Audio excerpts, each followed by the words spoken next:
Imagine this: every fear you've ever carried, every doubt you've tried to silence, every emotion you've buried deep inside. What if they weren't obstacles standing in your way, but signposts pointing directly toward your true purpose?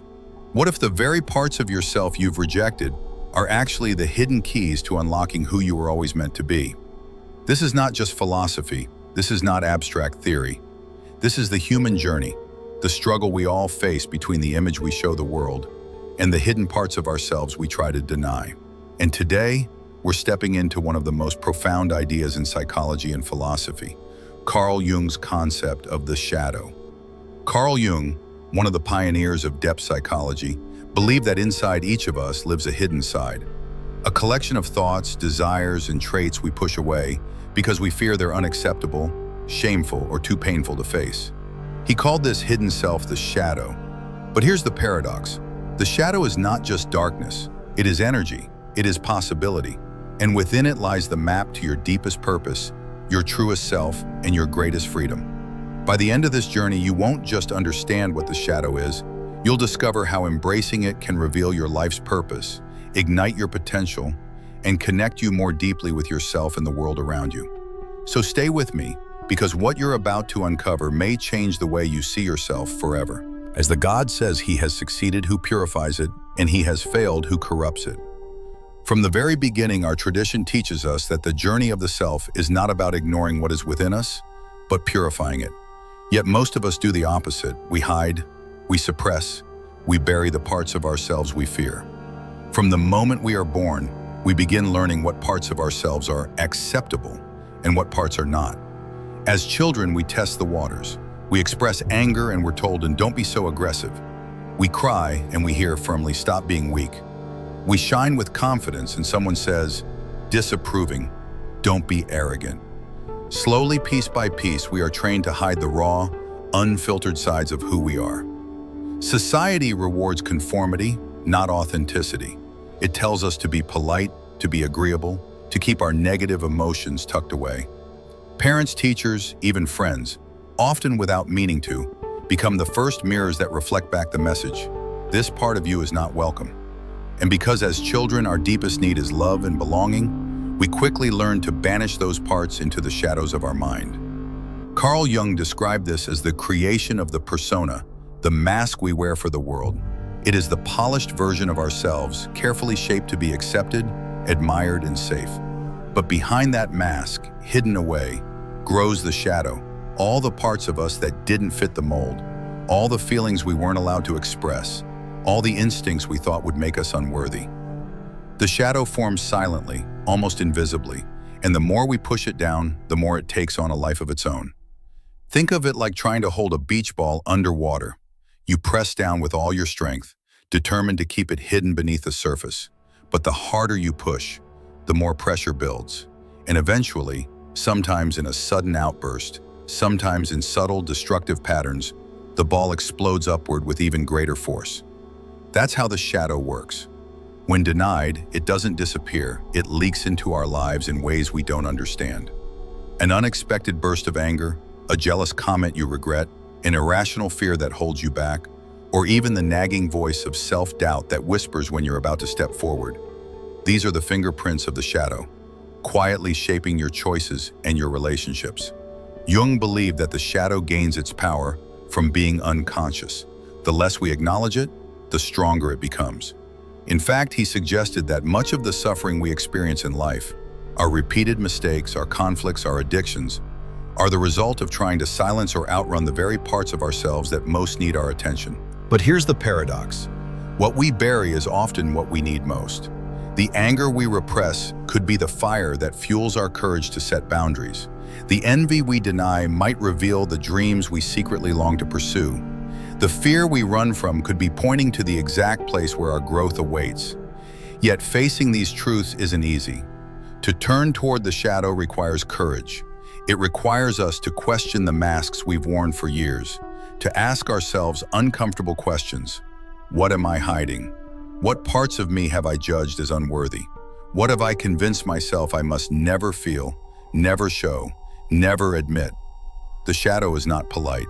It doesn't fit into neat boxes. It makes us uncomfortable because it holds a mirror to the parts of ourselves we've tried hardest to forget.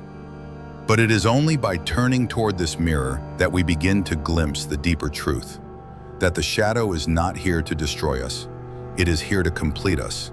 The journey of purpose begins not by running from the darkness, but by asking, what is this darkness trying to teach me? Because if you have the courage to face it, your shadow will reveal not only who you really are, but also what you were born to become. It's easy to talk about the shadow in abstract terms, hidden desires, suppressed emotions, unconscious fears. But the truth is, your shadow is not some distant, mysterious force. It shows up in your everyday life, quietly influencing the way you think, act, and relate to others. Think about the last time you felt an emotion that seemed stronger than the situation called for. Maybe someone made a small comment, but you felt an overwhelming wave of anger. Or perhaps you saw someone succeed, and instead of feeling inspired, you felt jealousy twist inside you. Later, you might have wondered, why did I react so strongly? Where did that come from? That intensity is often the voice of your shadow breaking through. Carl Jung described one of the most common ways the shadow reveals itself: projection. Projection happens when we deny a part of ourselves, and then we begin to see it magnified in other people. Imagine someone who secretly struggles with feelings of inadequacy. They may criticize others as arrogant or full of themselves, not realizing they are projecting their own hidden insecurity onto the world around them. In fact, Jung once said, everything that irritates us about others can lead us to an understanding of ourselves. This is the essence of projection. The people who trigger us the most are often mirrors, reflecting back the parts of ourselves we haven't yet faced. Pause for a moment and ask yourself, who irritates you the most? Who stirs up anger, envy, or resentment in you? What traits in others make you feel small, defensive, or insecure? Instead of focusing on them, turn the question inward. What does this reveal about me? What part of myself am I seeing in them? The shadow also appears in patterns, recurring struggles that seem to follow us no matter where we go. Maybe you keep attracting the same kind of partner, ending in the same painful relationships. Maybe you find yourself quitting projects right before they succeed, repeating the cycle again and again. These are not accidents, they are signals. The shadow is trying to get your attention, urging you to look at what you're avoiding. Another way the shadow shows up is in the masks we wear. We all construct personas to survive. A confident mask at work, a cheerful mask with friends, a calm mask when we're hurting inside. And sometimes we wear these masks so long that we forget what's underneath. But the shadow remembers. It hides behind the smile, behind the nod, behind the casual "I'm fine," waiting for the moment when silence becomes unbearable. And yet this is not something to fear. It is something to notice. Because once you see how the shadow operates in your daily life, through your triggers, your projections, your recurring patterns, you gain power. You begin to realize that the shadow is not random chaos, but a teacher. Every reaction, every irritation, every cycle is a clue, pointing back to a part of you that longs to be acknowledged. Here's the truth. Your shadow will never go away. You cannot simply erase it, and you don't need to. The goal is not to eliminate the shadow, but to bring it into awareness, to shine light on it so that it no longer controls you from the dark. Imagine how liberating it would feel to recognize your triggers not as weaknesses, but as messages. To see the people who challenge you not as enemies, but as mirrors. To understand that your recurring struggles are not curses, but invitations to finally grow. This is the first step of transformation, to stop running and to start noticing, to see the shadow at work in your everyday life and to whisper, I see you, because awareness is the doorway. And once that door is open, the shadow is no longer just darkness. It becomes a guide. For most of us, the shadow feels like an enemy, something we must battle, silence, or suppress if we want to move forward in life. But Carl Jung believed the exact opposite, that within the shadow lies not only the parts of ourselves we fear, but also the map to our deepest potential and our truest purpose. Think about it. Every story of transformation, every myth, every hero's journey contains a moment when the hero must descend into darkness. Hercules did not become a hero by avoiding monsters. He had to face them, and in doing so, he discovered his strength. Luke Skywalker could not become a Jedi until he confronted the darkness within himself. Even in our modern stories, the same pattern repeats. The path to greatness always winds through the territory of the shadow. Why?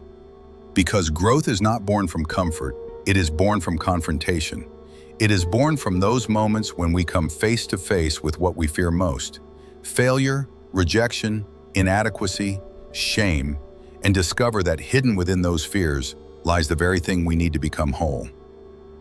Jung called this process individuation, the journey of becoming your complete self, not just the polished persona you present to the world, but the authentic whole that includes both light and shadow. To individuate is to integrate, to stop rejecting what you've hidden and begin listening to it. Consider this: every trait you've buried has a hidden gift. Anger, when faced honestly, becomes the fire that fuels justice and boundary setting. Fear, when embraced, becomes caution, wisdom, and the courage to prepare. Even envy, often seen as a poison, can point to the dreams and desires you've long denied yourself. The shadow is not just the container of what is bad, it is also the container of what is powerful. Sometimes the things we repress are not shameful weaknesses, but our greatest strengths, qualities that scared others, threatened their comfort, or challenged their expectations of us. A child who is told they are too loud might grow up suppressing their voice, never realizing that their voice was meant to inspire and lead. A young dreamer who is told their ideas are unrealistic might bury their imagination, never realizing that their creativity was the key to their destiny. The shadow holds not only our wounds, but also our gifts. And this is why it is the guide to purpose. Because until you reclaim what you have hidden, you cannot fully live the life you were meant to live. Ask yourself, what dreams did you abandon because they felt impractical? What desires did you silence because you feared judgment? What parts of yourself do you still push away because they don't fit the image you've worked so hard to maintain? These questions are not easy, but the answers are the first whispers of your shadow pointing you toward your true calling. Think of it this way: the shadow is like a locked chest in the attic of your soul. Inside are not only the fears you've avoided, but also the treasures you've forgotten. The more you ignore it, the heavier it feels. But the moment you dare to unlock it, you discover riches you never knew were there: strength, creativity, passion, and truth. This is why Jung said, the privilege of a lifetime is to become who you truly are. And you cannot become who you truly are by wearing a mask. You cannot become who you truly are by denying half of yourself. True purpose comes only when you step into wholeness. And make no mistake, this path is not easy. To turn inward is to walk into unknown territory. It requires courage, honesty, and a willingness to be vulnerable. But the reward is immeasurable. A life that feels authentic, a sense of inner peace that is not shaken by external judgment, and a clarity of purpose that cannot be faked or manufactured. Purpose is not something you find outside yourself. It is not waiting in a job, a title, or an achievement. Purpose arises when you align with your authentic self, light and shadow alike. It emerges when you stop trying to be who the world wants you to be and finally embrace who you already are. The shadow is your guide, not your enemy. It whispers to you through your emotions, your patterns, your struggles. It waits patiently for you to turn and listen. And when you do, you will discover that what you once thought was darkness was actually the doorway to your destiny. So I ask you now, are you willing to face that doorway? Are you willing to turn toward the parts of yourself you feared most and ask, what are you here to teach me? Because if you are, you may find that your shadow has been leading you to your life's purpose all along.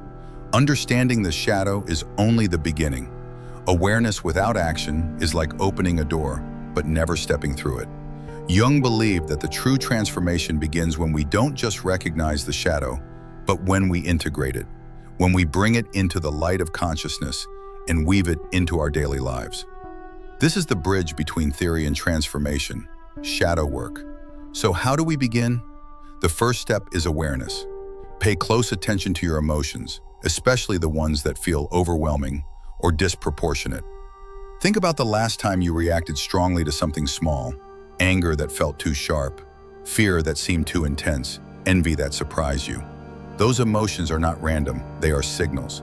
The shadow often hides in our strongest reactions because it knows those are the places we least want to look. Instead of dismissing these moments, pause. Ask yourself, why am I reacting this way? What is this really about? What part of me is being revealed right now? Every trigger is a doorway. Behind it lies a piece of your shadow waiting to be acknowledged. The second step is acceptance, and this may be the hardest part because our instinct is to judge ourselves. We think, I shouldn't feel this way. I shouldn't be jealous. I shouldn't be angry. But acceptance is not about indulging every emotion or acting on every impulse. It's about acknowledging them without shame. It's about saying, yes, this is a part of me. It exists, and that's okay. Think of it like cleaning a room. You cannot organize what you refuse to see. You cannot throw away the clutter if you deny it's there. Acceptance is like turning on the light and finally looking at the mess, not to condemn yourself, but to understand it. The third step is dialogue. Jung often encouraged his patients to treat the shadow as if it were a separate figure, a voice within the psyche that longs to be heard. This might sound unusual, but it is profoundly powerful. Imagine sitting across from your shadow and asking, why are you here? What are you trying to protect me from? What do you need me to understand? You can do this through journaling, meditation, or visualization. Write a letter to your shadow and then let it write back. In this way, you begin a conversation with the parts of yourself you've long ignored. And often what emerges is surprising, a suppressed anger that was trying to defend your boundaries, a buried dream that never stopped calling to you, a fear that only wanted to keep you safe. The fourth step is dream work. Jung believed that our unconscious mind speaks to us through symbols and images in dreams. Often the shadow appears in these dreams, not directly but disguised as a figure, an animal, or an event. Pay attention to the dreams that repeat, the characters that disturb you, the symbols that seem to follow you. Instead of dismissing them, ask, what message is my unconscious trying to send me? Keeping a dream journal is a powerful practice. Over time, you begin to notice patterns, themes, and messages. And in these symbols, the shadow whispers truths you may never have noticed in your waking life. The fifth step is reflection. Ask yourself difficult questions. What do I fear most about myself? What am I most ashamed to admit? What do I judge harshly in others? What passions or dreams have I abandoned because I told myself they were impractical? Write these down. Don't censor. Don't justify. Let the answers surface, even if they make you uncomfortable. Because discomfort is the sign that you are getting closer to the shadow. And finally, the sixth step is integration. This does not mean you act on every desire or indulge every impulse. Integration means you recognize that these parts exist, you accept their presence, and you choose how to work with them consciously. Instead of letting the shadow control you from the dark, you reclaim its energy and redirect it. For example, someone who has suppressed their anger might learn to transform that energy into assertiveness, courage, or advocacy. Someone who has denied their creativity might finally pick up a paintbrush or start writing again. Someone who has hidden their desire for recognition might channel it into leadership, art, or service. The shadow is energy. When suppressed, it weighs us down. When integrated, it fuels us. Remember, shadow work is not a one-time task. It is not something you finish in a week or a month. It is a lifelong journey, a practice of self-honesty, reflection, and compassion. Thoughtful. Some days it will feel easy, other days it will feel like walking through fire. But every step you take brings you closer to wholeness. And here is the beautiful paradox. The very things you once thought disqualified you, the anger, the fear, the shame, can become the very things that make you authentic, relatable, and strong. When you stop running from the shadow and start working with it, you don't just heal yourself, you free yourself. And in that freedom, you discover a deeper clarity about your purpose, your relationships, and the life you are meant to live. The shadow does not live only inside of you. It shapes the way you move through the world, especially in your relationships and your creativity. The parts of yourself you refuse to face inevitably spill over, often in ways that cause conflict, distance, or frustration.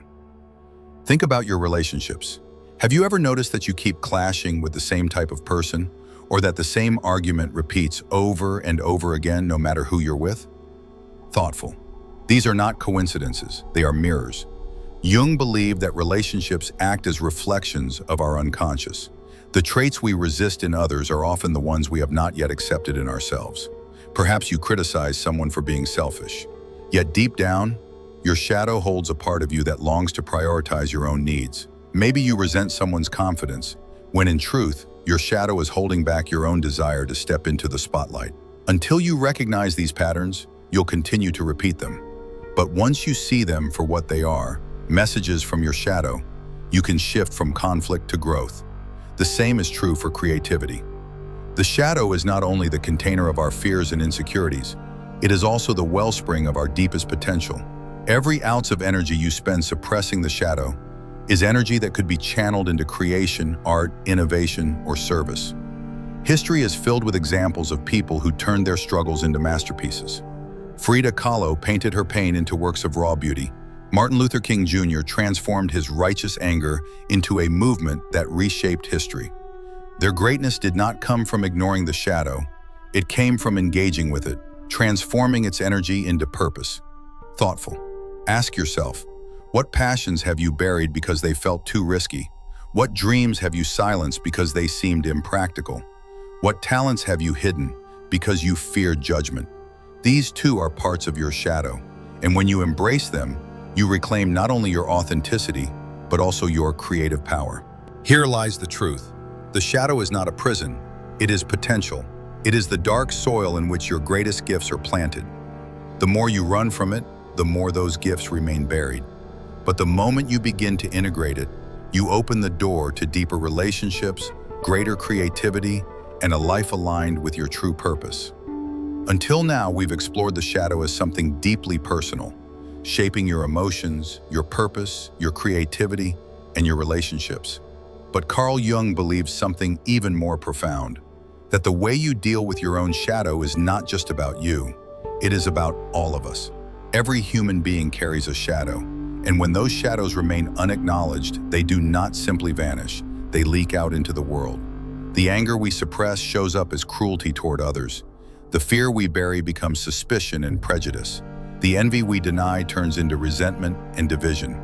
What begins as a private struggle within the individual soon spreads into families, communities, and nations. History is full of examples of the collective shadow. Wars fueled by fear and hatred. Injustices born from projection. When one group casts its own disowned traits onto another and then seeks to destroy them. At its core, much of human conflict can be traced back to what Jung described, the refusal to face the darkness within. But here lies the hope. If ignoring the shadow creates destruction, then embracing it has the power to create transformation. Not just for you, but for humanity as a whole. Imagine a world where people took responsibility for their emotions instead of projecting them onto others. Where anger was transformed into courage, envy into inspiration, fear into compassion. Imagine leaders who had the courage to confront their own shadows before wielding power. Parents who taught their children not to hide their emotions, but to understand them. Communities that valued honesty over pretense. This is not a naive dream. It begins with you.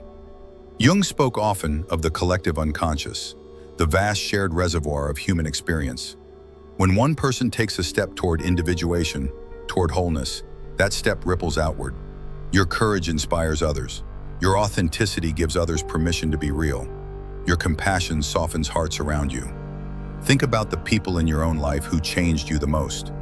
Were they perfect? Probably not, but they were real. They had faced themselves, and because of that, their presence awakens something in you. This is the ripple effect of shadow work. It is never contained. It spreads, and when enough individuals begin this journey, the collective begins to shift. Conflicts lessen because people recognize themselves in each other. Prejudices soften because we understand that the struggles we carry are universal. Compassion deepens because we see that the shadow is not unique to us. It belongs to all of humanity. Jung believed that this was the deeper purpose of individuation. It was not a selfish pursuit of personal growth, but a contribution to the wholeness of humanity itself. To face your shadow is to help heal the collective shadow. To bring your own darkness into the light is to illuminate the path for others. So the question is no longer just, what will I gain from facing my shadow? The question becomes, what might the world gain if I do? Because every step you take toward integration, every piece of yourself you reclaim, adds to the larger human story. And in that sense, shadow work is not only the path to your purpose, it is an act of service to the world. As we reach the end of this journey, let's pause and reflect on what the shadow truly represents. It is not a curse, not a flaw, not a burden meant to drag you down. It is a hidden teacher, a guide, a part of your soul waiting to be seen. Carl Jung once wrote, "One does not become enlightened by imagining figures of light, but by making the darkness conscious." This is the heart of shadow work, not running from the dark, not pretending it doesn't exist, but daring to turn toward it and discover the wisdom it holds. Wholeness does not come from rejecting parts of yourself. Wholeness comes from unity, by bringing light and darkness together, by accepting all of who you are. That is the path to authenticity. That is the path to purpose. And it is not only your life that changes when you do this. The peace you create within yourself ripples outward. The compassion you cultivate for your own struggles becomes compassion for others. The courage you show in facing your shadow gives permission for others to face theirs. Your wounds can become your wisdom. Your struggles can become your service. And your shadow, once feared and ignored, can become the very force that carries you into the life you were meant to live. So I leave you with a question. What part of your shadow is calling you today? What hidden voice inside you is asking to be heard? The journey of integration is lifelong, but every step you take brings you closer to the wholeness that is your birthright. Your reflections might inspire someone else who's walking the same path. Share your thoughts in the comments below. I'd love to hear what this journey has revealed to you. And if you'd like to keep exploring these ideas together, make sure you subscribe and join us for the next chapter. Because this is not the end, it is only the beginning. The beginning of a life lived with depth, authenticity, and purpose.